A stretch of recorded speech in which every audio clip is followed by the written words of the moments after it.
Bonjour et bienvenue. Bienvenue dans ce webinaire sur l'IA démystifiée. Dans un premier temps, je vais vous demander de ne pas hésiter à faire des retours, si jamais il y en a à la fois sur le fond, est-ce que l'horaire était adapté, et aussi sur le contenu de la formation, si vous a convenu après, donc soit à moi-même, soit à Patrick ou Théo. Dans un premier temps, je vais parler des outils d'OpenAI qui existent, et je vais faire un focus sur ChatGPT. Ensuite, on va faire un approfondissement sur l'API ChatGPT et quelques fonctionnalités qu'il y a. Donc ça permettrait par exemple d'intégrer OpenAI et ChatGPT à vos logiciels que vous avez.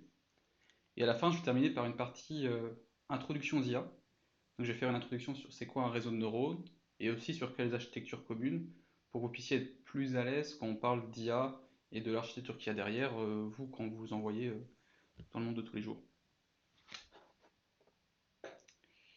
Donc déjà, OpenAI, c'est quoi?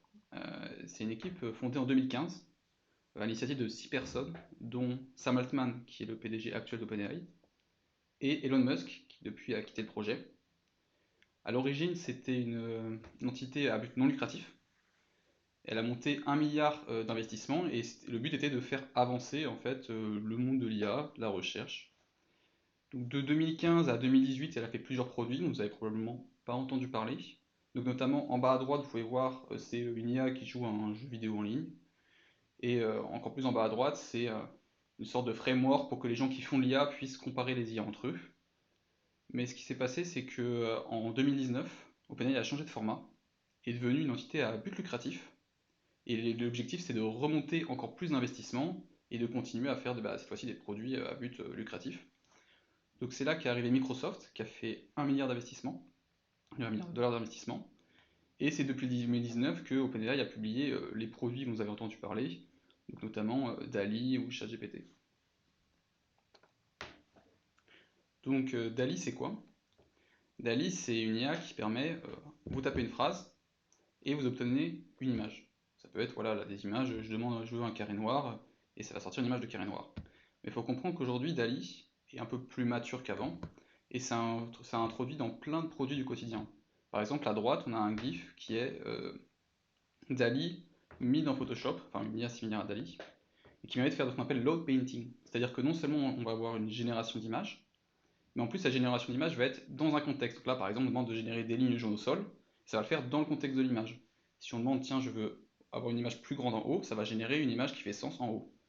Et en fait cet outil là vous permettrait, même vous qui êtes plutôt novice, d'utiliser DALL-E. Par exemple si vous avez pris une photo de vos vacances et que le ciel était nuageux, vous pouvez en un coup de Photoshop enlever tous les nuages grâce à DALL-E. Donc il y a des applications qui sont beaucoup plus pratiques.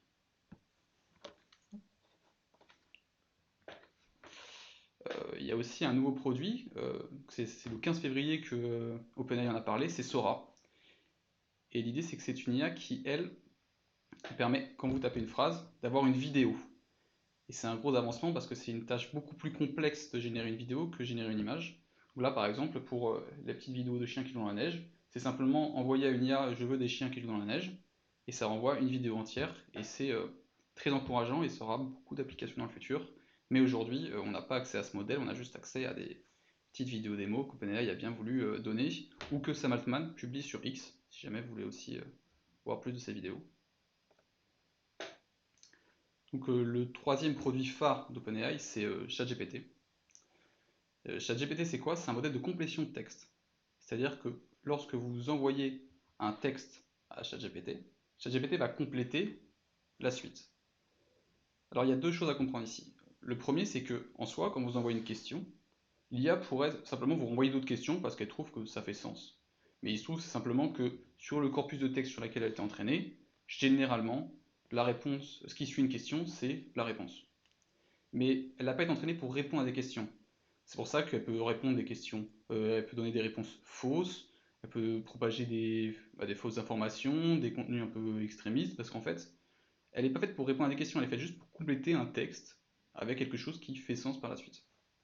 Et le deuxième point, c'est que, alors moi dans la présentation, j'ai un peu mélangé les termes GPT, ChatGPT, les termes modèle, les termes IA pour être simplifié, mais en vérité, vous en tant qu'utilisateur, vous allez communiquer à ChatGPT, qui est le logiciel, et qui est en fait un wrapper autour du modèle GPT, donc de l'IA GPT développé par OpenAI. mais ce wrapper va faire plein de choses pour accompagner votre requête. Par exemple, là, quand j'envoie le petit texte Anna est une petite vendeuse d'amandes, peut-être que ChatGPT va mettre devant ceci est la requête de l'utilisateur, IA, peux-tu me donner la réponse pour essayer de guider GPT. Ou par exemple, ChatGPT va essayer d'empêcher l'IA de renvoyer, comme j'ai dit, peut-être trop d'informations, peut-être des contenus extrémistes ou des contenus violents, parce que c'est la politique d'OpenAI. Mais il faut donc comprendre que lorsque vous utilisez ChatGPT, vous avez un wrapper autour qui permet d'emballer à la fois vos requêtes et les réponses que vous allez recevoir. Donc sur quoi a été entraîné GPT-3? Donc déjà, c'est un gros corpus de texte, puisque c'est 400 milliards de mots. Et la nature de ces sources, c'est 82% de pages web, c'est 1% de Wikipédia, c'était histoire d'avoir toutes les connaissances de Wikipédia, 2 corpus de livres, alors évidemment, toutes les sources là, c'est en anglais, et 3 URL référencés. Les URL référencés, alors c'est un peu compliqué, mais pour résumer, sur un site qui s'appelle Reddit, qui est similaire à Facebook, la base de données a été de récupérer tous les URL, on va dire, présents sur les posts de plus de 1000 likes, ou du moins l'équivalent sur Reddit, et d'aller s'entraîner sur ces sites-là. Le but, c'est d'avoir des sites pertinents, parce que s'ils sont sur un post à 1000 likes, c'est sûrement que c'est des sites pertinents. Là, maintenant, je fais un peu plus un focus sur ChatGPT, et sur quelques fonctionnalités dont vous n'avez pas forcément entendu parler, puisque vous avez simplement entendu parler du fait qu'il y a une IA qui permet de compléter du texte.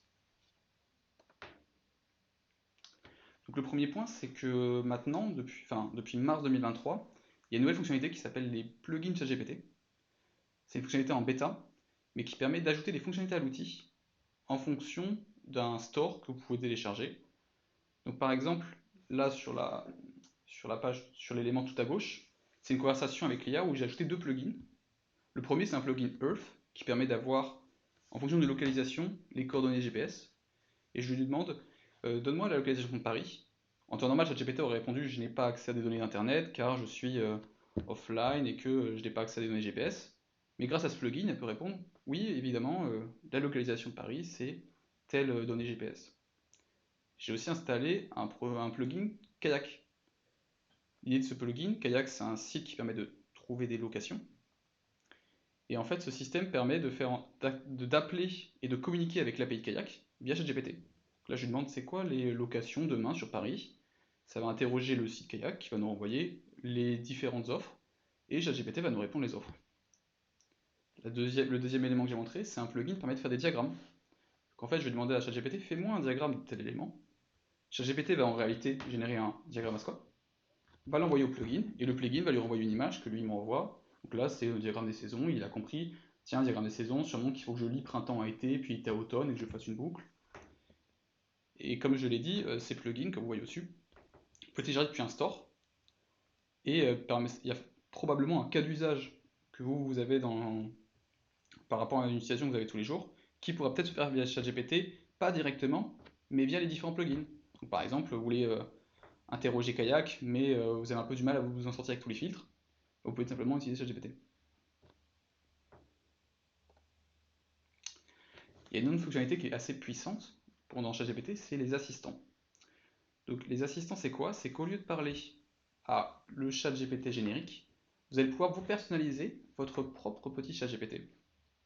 Par exemple, là, dans l'exemple qu'il y a là-haut, j'ai fait un assistant commercial et je lui ai donné des indications. Je lui ai dit, tu vas répondre avec le style d'un commercial. Tu vas finir tes phrases par cordialement. Quand tu n'es pas sûr, tu fais un premier utilisateur. Ça peut être bien parce que vu que ChatGPT a tendance à répondre des fausses informations, c'est bien des fois de lui rappeler d'éviter d'extrapoler trop et de dire là je ne suis pas sûr.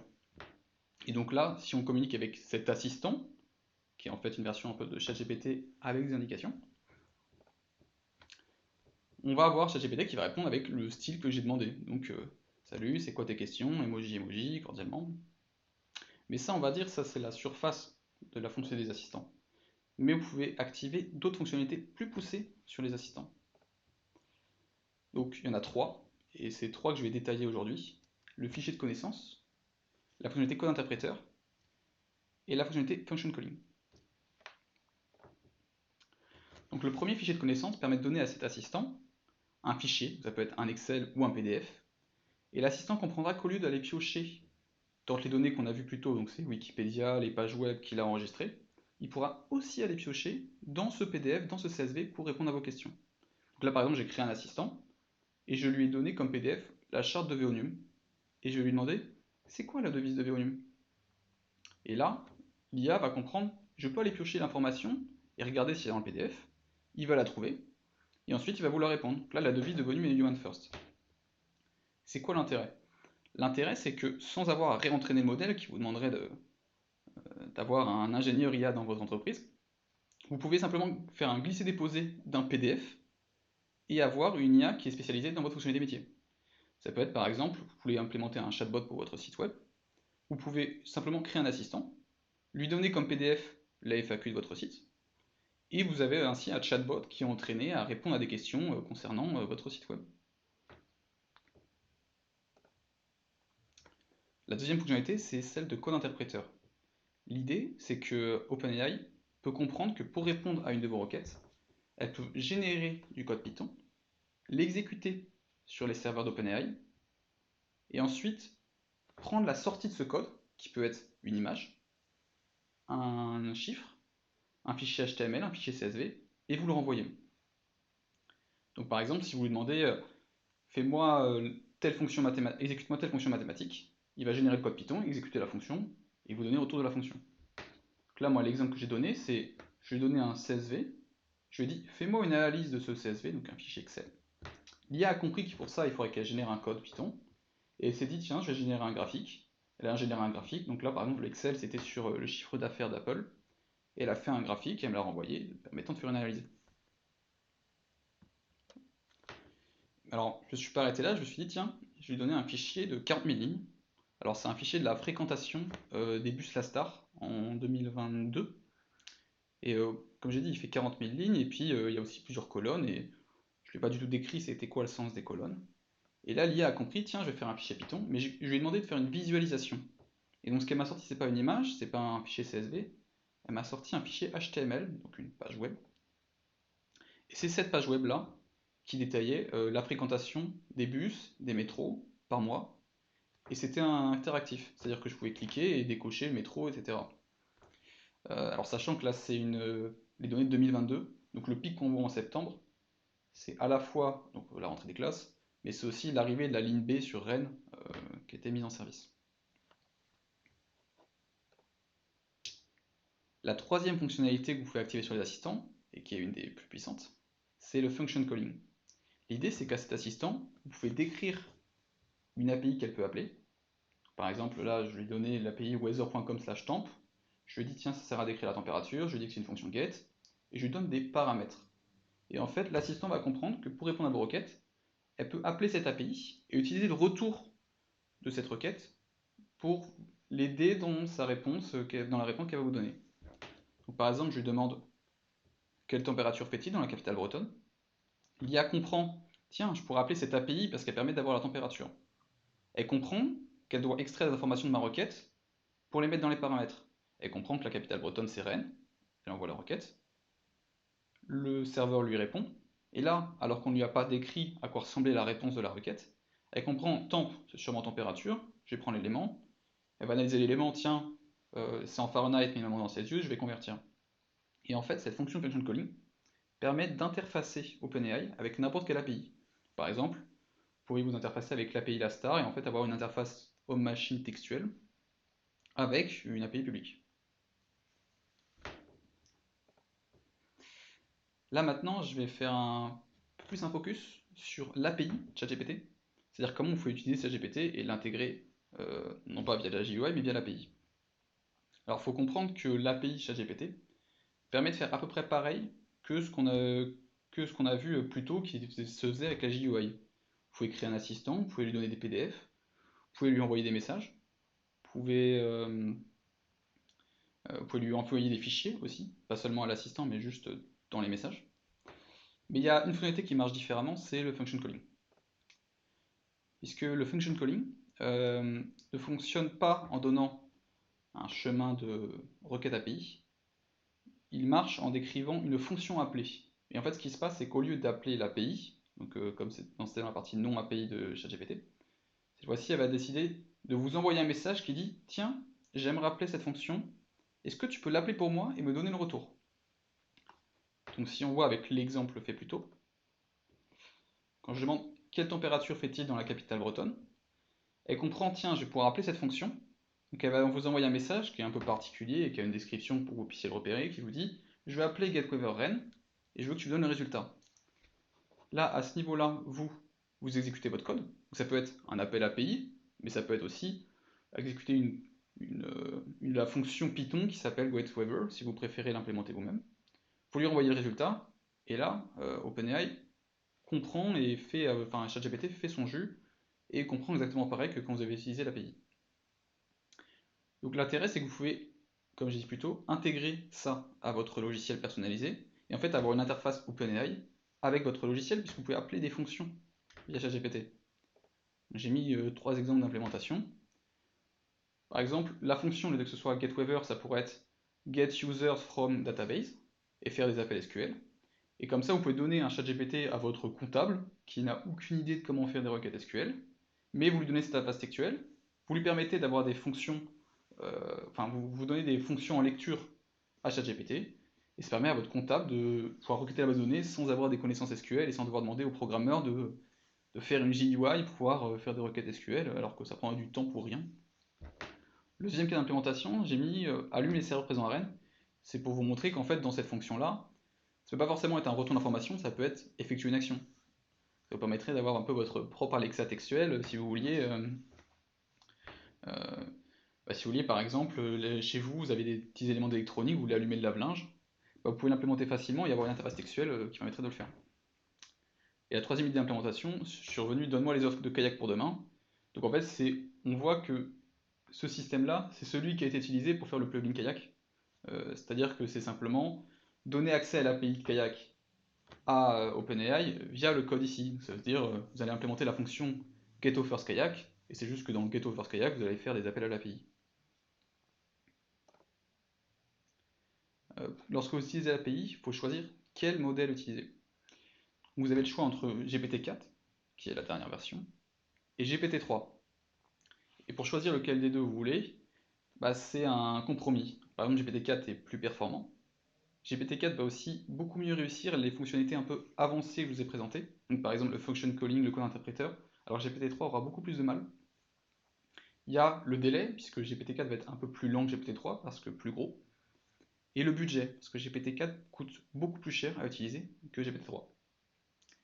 Vous devez aussi choisir la taille du contexte. C'est-à-dire que quand vous envoyez un message à ChatGPT, vous pouvez envoyer une certaine taille de message jusqu'à ce qu'il ne comprenne plus vraiment ce que vous écrivez. Et ça, c'est un paramètre. Et plus la taille du contexte est grosse, plus en fait le modèle est fait pour avoir une grosse entrée ou une grosse sortie. Et donc plus il est lent. Il y a quelques modèles qui sortent ici, des variantes un peu preview, nouveaux modèles. Donc ça va être les modèles derniers cris de performance, mais des fois un peu instables. Donc là, c'est un peu un côté expérimental, euh, si on revient un peu aux branches de développement, ou Nightly. Et il y a aussi, pour la plupart des modèles, les variantes turbo. C'est une variante qui est un peu moins intelligente, mais qui sera beaucoup plus rapide, et qui est en fait surtout utilisée lorsque l'IA doit vous répondre du tac au tac. Mais par contre, c'est aussi un peu plus cher. Alors il y a plusieurs modalités lorsque vous utilisez l'API, et elles sont un peu contraignantes.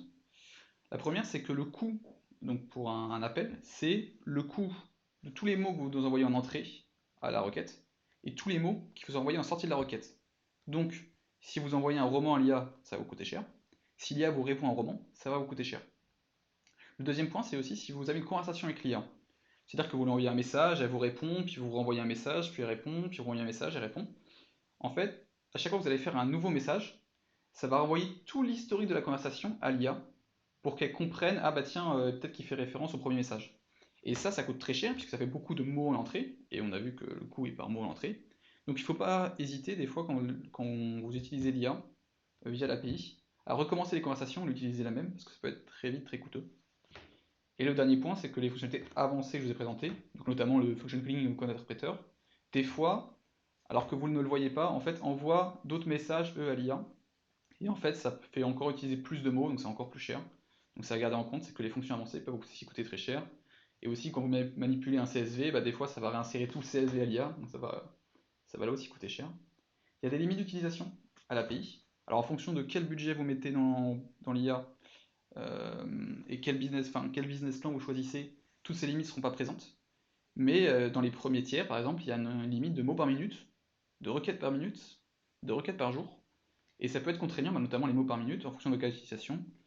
Si vous voulez mettre un chatbot sur votre site, ça vous importe peu que là il y a beaucoup d'affluence, mais vous pouvez dire à votre utilisateur, ah il y a beaucoup d'affluence, du coup le chatbot ne marche pas. Non, c'est plus un nombre de requêtes par jour qui serait adapté à votre utilisation. Alors dernier point que je voulais mentionner, c'est que OpenAI essaye d'amener un côté gestion d'entreprise dans l'API ChatGPT, notamment de pouvoir gérer les clés, pouvoir les partager à vos employés, pouvoir limiter telle clé peut utiliser tel budget. Alors, le problème, c'est que c'est quelque chose d'assez nouveau, donc aujourd'hui, c'est pas très au point, il n'y a pas beaucoup de fonctionnalités, mais on comprend que c'est vers là que veut aller OpenAI, et donc c'est plus ces fonctionnalités-là qu'il faut utiliser si jamais vous voulez être future-proof. Alors comme je l'ai dit, OpenAI essaie de gérer un peu plus par clé. Et donc en fait là ce sont deux screens que vous voyez du suivi d'utilisation de l'API. Ça va être par clé, par jour, par modèle utilisé. Donc par exemple là on voit le GPT 3.5 Turbo 0613. Donc on voit le nombre de requêtes par jour, le nombre de tokens, c'est-à-dire le nombre de mots en entrée, pour résumer, et l'argent que vous avez dépensé par modèle. Et l'idée c'est que vous pouvez gérer ça par clé, et vous pouvez aussi donner une limite d'utilisation. C'est-à-dire que vous pouvez dire, au bout de 50 $, ça arrête les dépenses, mais vous pouvez aussi mettre en mode illimité, un peu, alors c'est un peu dangereux, mais vous pouvez mettre en illimité, c'est-à-dire que tant que les gens utilisent l'API, ça vous débite votre carte bleue.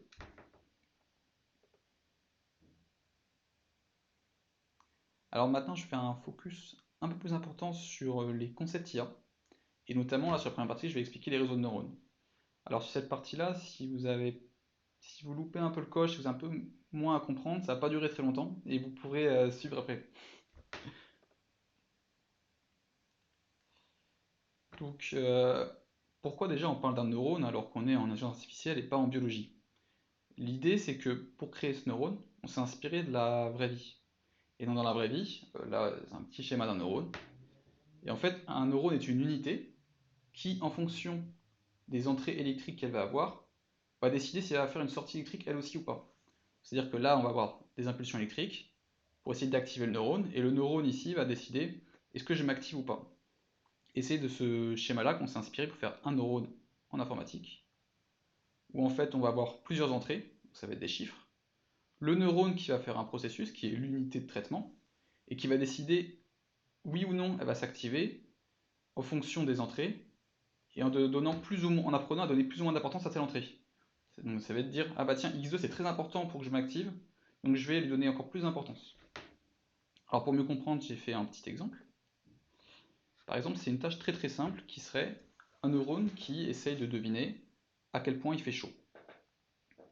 Non, excusez-moi. Est-ce qu'il va faire beau demain? Mais elle prend l'entrée à quel point il fait chaud et à quel point on est en hiver. Donc c'est une IA très très simple, avec simplement deux entrées, et une sortie, il fait beau ou pas. Donc déjà, en informatique, on ne travaille pas avec des questions, on travaille avec des chiffres. Donc, à quel point il fait chaud, on va attribuer ça à un chiffre entre 0 et 1. Avec 1, il fait chaud, et 0, il fait pas chaud.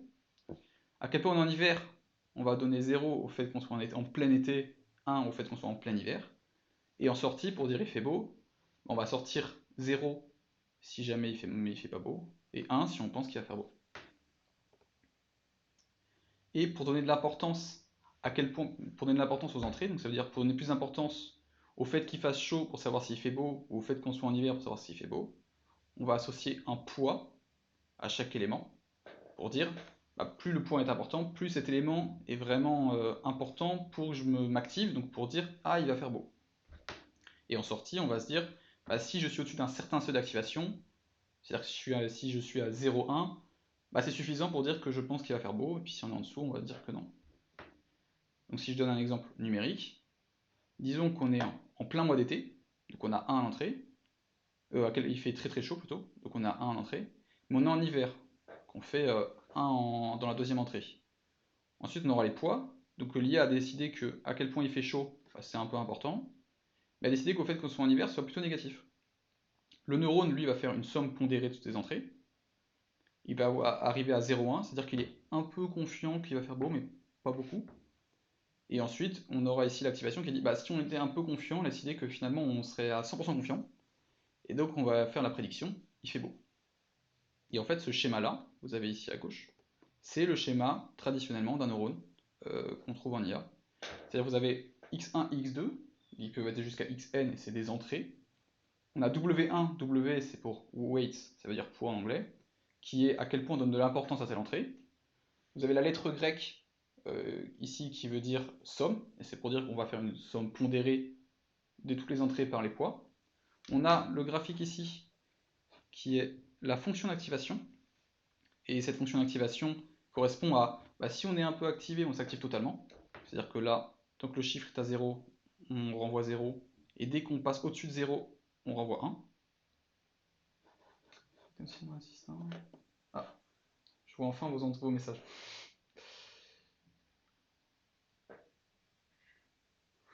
C'est très bon du tout seul, ce que je vois.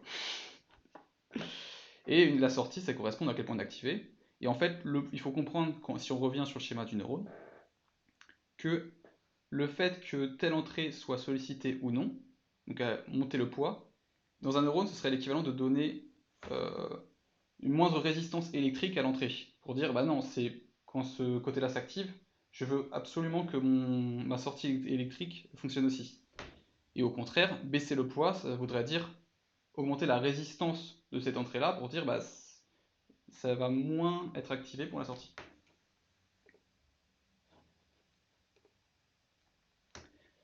Alors là, vous allez me dire, d'accord, je comprends, mais comment l'IA décide que le fait qu'il fasse chaud soit bien, ou que le fait qu'il fasse chaud soit pas bien pour définir la sortie? Comment il change les poids? Et en fait, c'est dans la phase d'entraînement. Donc là, j'ai fait un schéma de, globalement, ce que représente cette IA en bas. C'est-à-dire qu'on a l'entrée x1, x2, on a les données, donc en fonction de x1, x2, et en jaune, c'est si jamais il fait beau, et en gris, c'est si jamais il fait pas beau. Et en fait, tout le raisonnement de si je m'active, je renvoie un 1 pour dire qu'il va faire beau, etc. En fait, ça correspond à avoir une droite qui, en équation, utilise les poids ici, c'est la droite bleue ici, et de dire, bah, si c'est à gauche de la droite, j'estime qu'il va faire beau, et si c'est à droite, j'estime qu'il va faire gris. Et comment l'IA fonctionne? Elle va au début mettre des poids au hasard, et ensuite elle va essayer de bouger un petit peu ses poids, et voir ce qui se passe. Puis elle va remarquer, tiens, si je compte un petit peu W1, ça marche bien. Bah tiens, je vais continuer. Tiens, si je baisse W2, ça marche bien. Bon, tiens, je vais continuer un petit peu. Et elle va le faire un petit peu, et peut-être que W1 va aller un peu donner trop d'importance, qu'elle va dire, tiens, je vais rebaisser finalement. Et en fait, elle va faire plein de petites itérations comme ça, où elle bouge un petit peu les poids. Alors ça s'appelle le gradient de descente. Et au fur et à mesure de faire des petites améliorations et de dire, tiens, ça va bien dans ce sens-là, ça va bien d'augmenter le poids, ça marche un peu, donc je vais continuer. Bah en fait, elle va réussir à. Ça va changer l'équation de la droite, et en fait, ça va avoir des meilleurs traitements, parce qu'elle va se dire, ah bah tiens, à gauche, il y a de plus en plus de jaune, bah c'est bien, je vais continuer. Et en fait, à la fin, elle arrivera au poids qu'il faut. Et c'est ça l'entraînement, c'est plein d'itérations où on change un peu les poids, on voit ce qui se passe, et si on est dans la bonne direction, on continue. Et comme ça, on a entraîné l'IA à bien classifier donc, ce qui va faire beau et ce qui va faire moche en fonction de x1, x2, là, qui sont les entrées. Alors ce fonctionnement, il a des limites. Le fonctionnement que je vous ai donné pour l'instant. Alors déjà, bon, il est très simple. Alors le premier problème, c'est la non-linéarité. C'est-à-dire que là, avec l'implémentation que je vous ai montrée, on peut faire que des droites pour séparer les données. Mais des fois, les problèmes sont un peu plus complexes que ça. Et en fait, là, alors je ne vais pas rentrer à fond dans les détails, mais la fonction d'activation de dire si on est supérieur à 0, pire passer à 1, en fait, c'est une fonction linéaire. Et parce que le réseau de neurones n'a que des combinaisons de fonctions linéaires, il peut avoir un raisonnement uniquement linéaire. Et donc, pour contrer ça, il faut ajouter des fonctions d'activation. Donc là, un peu avec le graphique ici. Donc là, c'était si 0, hop, si c'est supérieur à 0, on passe à 1. Bah, la fonction d'activation, on va la faire un peu comme ça, en courbe. Et en fait, vu que c'est pas linéaire, quand on va faire des combinaisons de ça, on pourra avoir des formes plus complexes. Donc là, on pourra avoir des ronds, des choses comme ça. C'est intéressant. Et le deuxième point, c'est que les problèmes sont un peu plus compliqués que ça dans la vraie vie, que deux variables et une prédiction, et on veut qu'elle marche un peu plus souvent qu'une fois sur trois. Donc, ce qu'on va faire, c'est que on va ajouter plus d'entrées. Là, je vais vous donner un exemple avec deux entrées. Mais aussi, on va chaîner les neurones. Donc, on va faire un raisonnement sur un raisonnement sur un raisonnement. Et en fait, chaîner les neurones comme ça a un nom. c'est les deep neural networks, c'est-à-dire que c'est des réseaux de neurones profonds. Et c'est profond pourquoi? Parce que les neurones se suivent comme ça, les uns après les autres. Et plus on est profond dans l'IA, donc plus on est proche de la sortie, plus on a un raisonnement complexe.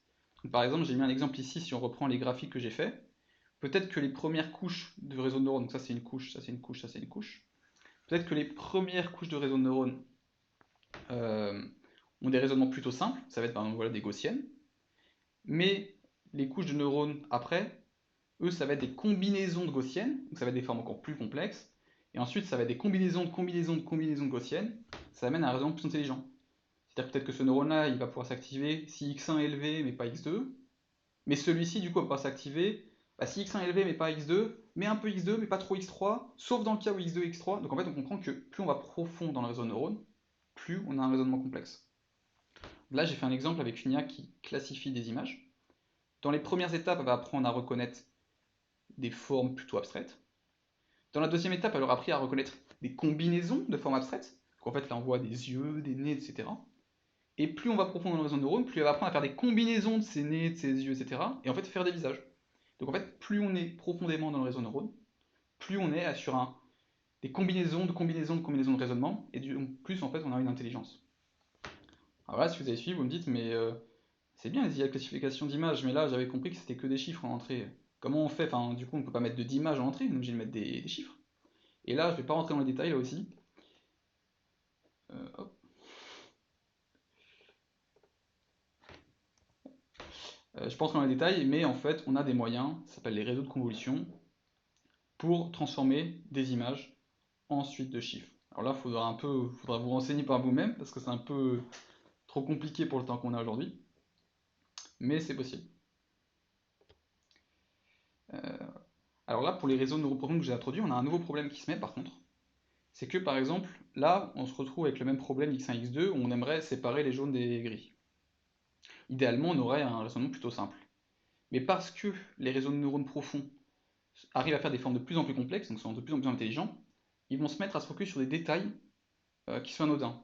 Donc par exemple, on aimerait qu'elle apprenne que si jamais il a fait chaud, il va sûrement faire beau.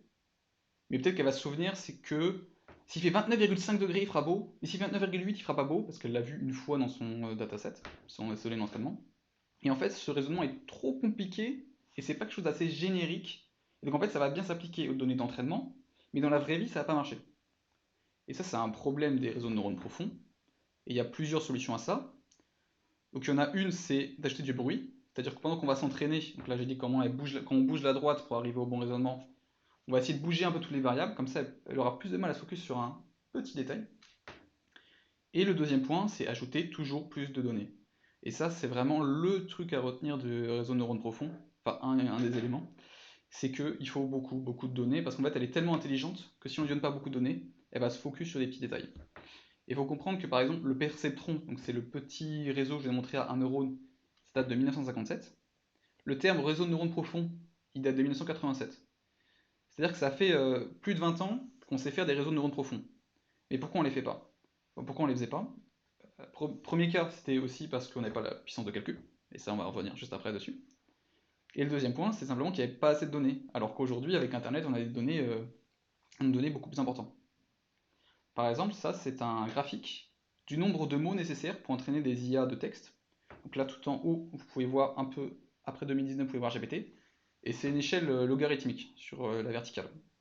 Et en fait, on voit que les modèles publiés sont obligés d'ingurgiter de plus en plus de données pour pouvoir être pertinents. Et en fait, c'est là où elles vont exceller, et les réseaux de neurones profonds sont les principaux coupables. Donc par exemple, là j'ai donné les données d'entraînement pour GPT-3 et GPT-4. Donc on revient sur le 400 milliards de mots que j'ai dit tout à l'heure. C'est 175 milliards de paramètres. Alors les paramètres, c'est quoi? Un exemple de paramètre, c'est le W1, donc le poids d'une des connexions de neurones qu'on a fait, là, qui peut tourner comme ça. Là, il n'y en a pas un, il y en a 175 milliards. GPT-4, il y en a 1,8 trilliards. Donc ça fait beaucoup. Et ensuite, j'ai mis des informations sur les entraînements qu'ils ont eu. Donc c'est pour faire une salle d'entraînement, c'est-à-dire pour faire passer de la droite jusqu'au bout, jusqu'à la bonne position. Et on voit que pour GPT-3, c'est 5 millions de dollars. Et c'est 87 jours. Et on voit que sur GPT-4, ça a été fait sur 25 000 GPU. Ça a duré 100 jours et ça a coûté 63 millions de dollars. Sachant qu'ils ne le font pas forcément une fois, peut-être le faire un peu plus aussi parce que bah, on arrive jusqu'au bout, bah tiens ça marche pas, on va recommencer.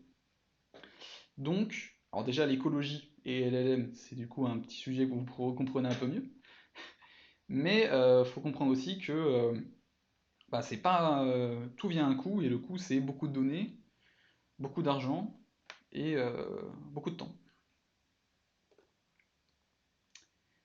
Maintenant, je vais vous passer en revue quelques architectures IA. Alors l'idée c'est de voir quelques architectures qui sont soit intéressantes parce qu'on les voit un peu tous les jours. Euh, non, oui c'est ça. C'est voir des architectures un peu intéressantes. Alors la première architecture c'est un GAN. Alors le GAN ça vient d'une situation où vous avez une IA, vous voulez qu'elle vous dessine des zèbres. Donc qu'est-ce que vous allez faire? Vous allez lui demander de générer des zèbres. Et puis pour qu'elle puisse guider sa droite de dire est-ce que ça se passe bien, vous allez lui dire bah tiens effectivement tu as bien généré un zèbre, bravo. Vous vous dites bah tiens nickel, j'ai fait une IA qui génère des zèbres. Mais en fait vous allez avoir un problème. Parce qu'en fait, elle va apprendre à juste générer des images qui ressemblent un peu à des zèbres, assez pour que le filtre ici passe, mais elle ne s'inquiétera pas du fait qu'il pourrait y avoir des artefacts sur l'image, ou que ce soit évident que ce soit une IA qui a généré cette image, et ne soit pas photoréaliste. Donc en fait, il faudrait un moyen de pouvoir dire à l'IA non seulement c'est bien un zèbre, mais en plus c'est un zèbre que j'arrive pas à distinguer d'un vrai zèbre. Et c'est là qu'arrivent les GAN, donc le Generative Adversarial Network. C'est ce qu'on va faire, c'est que va y avoir une IA qui va essayer de générer des zèbres, il y aura une autre IA en continu qui va essayer de lui dire ah, est-ce que c'est un vrai zèbre? Est-ce que tu as bien réussi à faire un faux zèbre ou pas? Et l'idée, c'est de pouvoir ajouter non seulement la notion de c'est bien un zèbre, mais aussi la notion de il est photoréaliste. Et pourquoi on appelle ça du coup un GAN, un Generative Adversarial Network? Parce que les IA travaillent un peu en ennemi. C'est-à-dire qu'il y en a une qui essaye de faire des contrefaçons de vraies images de zèbres, et l'autre qui est un peu le contre-faussaire et qui essaie de lui dire ah non, là j'ai vu que c'était un faux zèbre. Donc c'est un peu, il y a un peu le décalage entre le faussaire et la personne qui essaie de trouver si c'est un faux. Donc là, vous dites, ah, ok, nickel, j'ai bien compris, GAN, ça y est, j'ai compris. J'ai envie de faire une IA qui transforme un zèbre en cheval, bah, je vais faire ça. Ouais, je vais mettre une IA à côté qui va faire, qui va dire si la photo est identique, et ça y est, je vais tout trouver. Mais là, vous allez avoir un autre problème, c'est que l'IA va apprendre, pas à transformer la photo d'entrée en zèbre, mais juste à générer des images de zèbre. Pourquoi? Parce qu'il n'y a aucun contrôle ici qui dit que l'image de zèbre doit ressembler à celle du début. Donc ce qu'il faudrait, c'est que non seulement l'IA génère des zèbres qui sont réalistes, mais aussi que le zèbre, euh, qu'il y ait eu le moins d'informations possible qui est ajoutée au cheval, et qu'il y ait uniquement celles qui correspondent à un zèbre. C'est-à-dire qu'on a juste rajouté des rayures. Et donc pour ça, c'est là qu'arrive le Cycle GAN. On va ajouter en fait une autre IA qui va retransformer le zèbre en cheval. Et le but, c'est on va aussi évaluer à quel point on a pu revenir sur l'image de départ. Parce que si on a pu revenir sur l'image de départ, ça veut dire qu'elle n'a pas beaucoup été modifiée, et donc on a probablement modifié juste de quoi la transformer en zèbre. Et c'est pour ça qu'on appelle ça un cycle GAN. C'est-à-dire qu'on va aller d'abord dans un sens transformer l'IA, transformer le cheval en zèbre, et ensuite on va aller dans l'autre sens, et le zèbre va retransformer en cheval. Alors, c'est quoi les applications des GAN? Il y en a plein, j'en ai mis quelques-unes ici. Donc globalement, si vous avez fait par exemple des petites IA, vous êtes amusé à changer votre photo dans le style d'un comics, dans le style d'une BD, bah, ça c'est probablement une application GAN. Alors sachant petit détail que certaines de ces IA vous êtes téléchargées sur votre portable, en fait dans les conditions d'utilisation, utilisez après votre IA pour entraîner d'autres IA, votre photo pour entraîner d'autres IA. Et donc en fait éthiquement c'est un peu borderline. Donc aussi faites attention quand vous utilisez des IA, oh tiens c'est dingue c'est gratuit. Bah, comme on dit, des fois c'est vous le produit quand c'est gratuit. Autre petite IA ici, c'est Nvidia, vous pouvez dessiner un petit paysage et vous la transformez en paysage photoréaliste, donc là aussi c'est un GAN. DALI, avant, c'était un GAN, donc l'IA qu'on a vu au début d'OpenAI. Et là, par exemple, on a une IA où vous passez une image de vous, une photo de vous de profil, et elle va vous générer une photo de vous de face, et l'inverse aussi, puisque bah, quand on travaille dans un cycle GAN, avoir l'IA qui fait l'inverse, en fait, est déjà entraîné naturellement dans le processus. Alors, ça peut être pour transformer des images, les GAN, mais ça peut être aussi juste pour générer des images. Et c'est pratique aussi, notamment en IA. C'est-à-dire que vous avez besoin de faire une IA qui classifie des visages, mais vous en avez que 100. Peut-être que vous allez utiliser un GAN pour générer 100 autres visages qui ressemblent à des vrais, et vous allez entraîner votre IA dessus. Donc ça peut être bien pour faire ce qu'on appelle la data augmentation, c'est-à-dire générer de nouvelles données pour qu'on puisse améliorer les IA. Et là, j'ai mis, là c'est un peu plus pour le rigolo, c'est un GAN qui permet de générer des Pokémon, et qui est entraîné sur des images de Pokémon. Et c'est aussi pour vous montrer qu'aujourd'hui, si vous voulez vous amuser, il y a beaucoup de GAN qui existent, qui sont open source, et vous pouvez très facilement, même en étant novice, créer votre propre GAN sur votre propre qualification. Alors les résultats sont pas très performants, mais le code est là et est public. Donc vous pouvez vous amuser aussi. Alors pour la dernière architecture que je vais présenter, j'ai besoin avant de vous présenter le principe d'encodeur et de décodeur. Comment ça va fonctionner? Disons que vous allez entraîner une IA, et le but de cette IA, vous allez lui dire, je veux transformer cette image de cheval, je veux générer exactement la même image de cheval. Alors jusque-là, vous allez me dire, c'est pas très intéressant ce que tu fais. Vous avez raison. Mais vous allez faire une IA qui a une forme de goulot d'étranglement. On voit ici, on passe avec tous les données d'entrée, donc je vous l'ai dit, avec réseau de convolution, on peut quand même transformer l'image en plein de chiffres. Et ça va passer par ce goulot d'étranglement. Donc ce qui va se passer, c'est que l'IA va devoir apprendre à décrire l'image, donc dire, il y a une colline verte, il y a deux chevaux devant, il y a une route grise qui passe. Et cette information, elle va pouvoir passer parmi les trois neurones qui passent. Donc en fait, il faut qu'à un moment, ces trois neurones suffisent pour encoder l'information de c'est quoi une image, donc tout le contexte d'une image. Et en fait, transformer tous les chiffres là en un nombre de chiffres plus petits, mais qui gardent encore le même sens, bah en fait c'est un encodeur.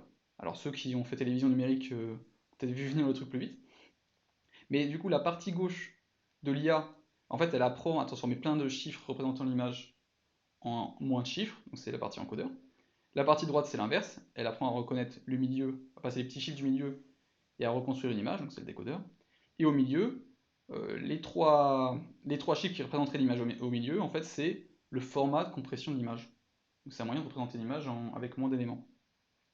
Et ce fonctionnement-là, on pouvait aussi l'avoir avec du texte. Donc là, je n'ai pas précisé, c'est un peu comme il y a l'équivalent d'un réseau de convolution pour transformer déjà une phrase en chiffres, donc avec les chiffres d'entrée ici. Et en fait, vous pouvez faire le même fonctionnement et avoir un encodeur de texte qui permet de représenter le texte avec une représentation plus difficile, plus compressée. Et là, il se passe quelque chose de assez sympa, c'est que si jamais vous prenez un encodeur que vous avez entraîné auparavant avec la méthode qu'on a vue, qui permet d'encoder du texte en des chiffres, vous avez un décodeur qui permet de décompresser le format de compression qu'on a vu d'image, et vous l'avez entraîné là aussi après. C'est-à-dire que ces deux-là, vous y touchez plus. Mais qu'au milieu, vous mettez une IA. Mais en fait, vous avez DALI 2. C'est-à-dire que vous pouvez rentrer un texte, le texte va passer par l'encodeur et donc le représenter avec peu de chiffres. L'IA qui aurait été entraînée aurait appris à transformer ce format en ce format. Et ensuite, le décodeur, lui, aura ramené à une image. Donc en fait, vous aurez transformé votre texte en image. Et c'est comme ça que fonctionnait DALI 2.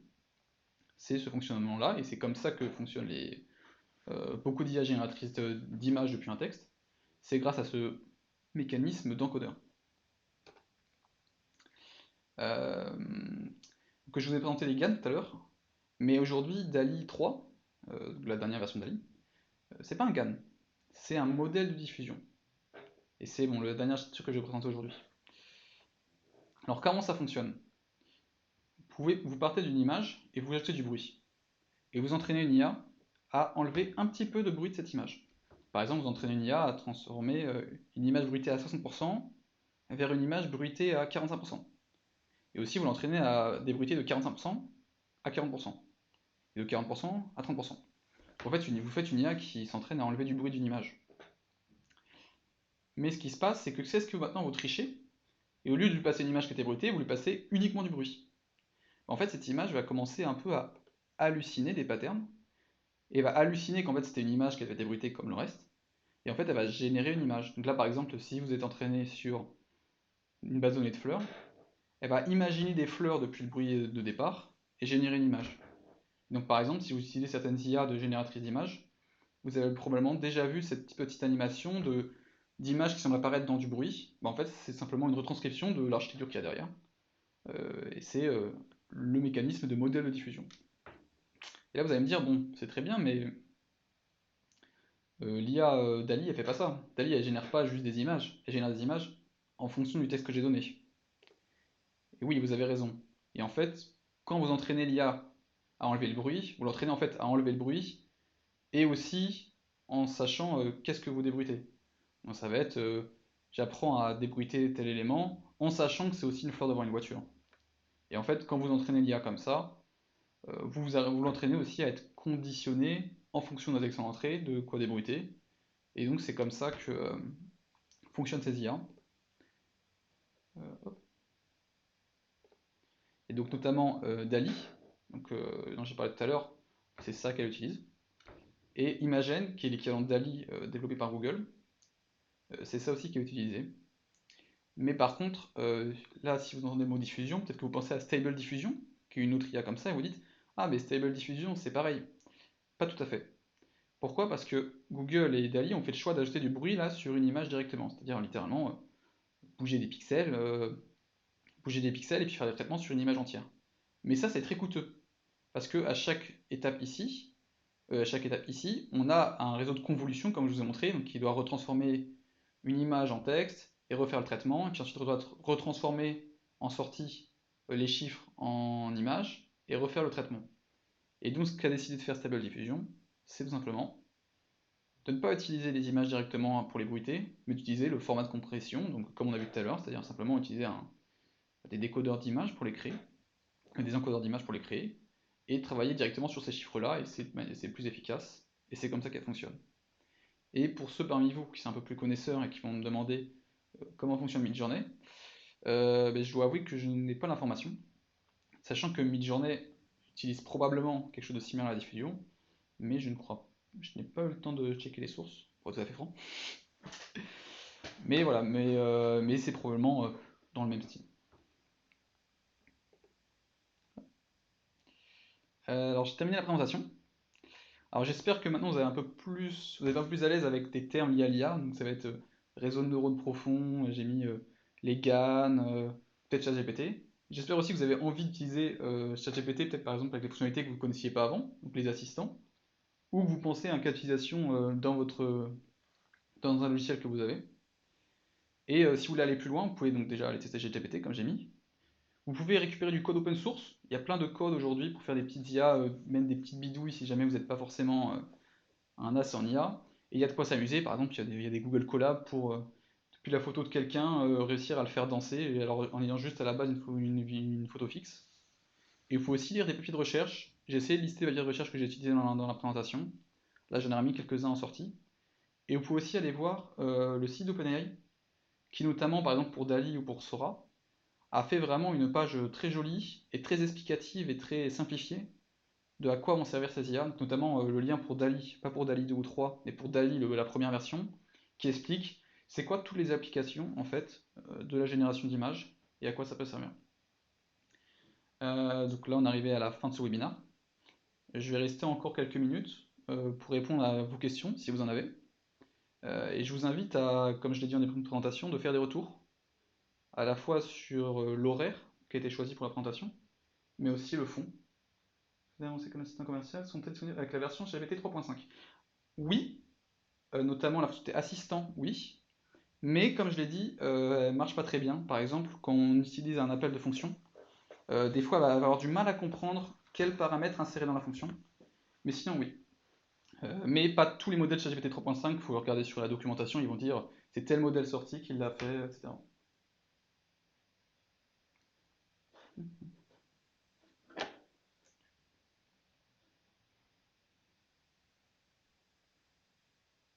Ah.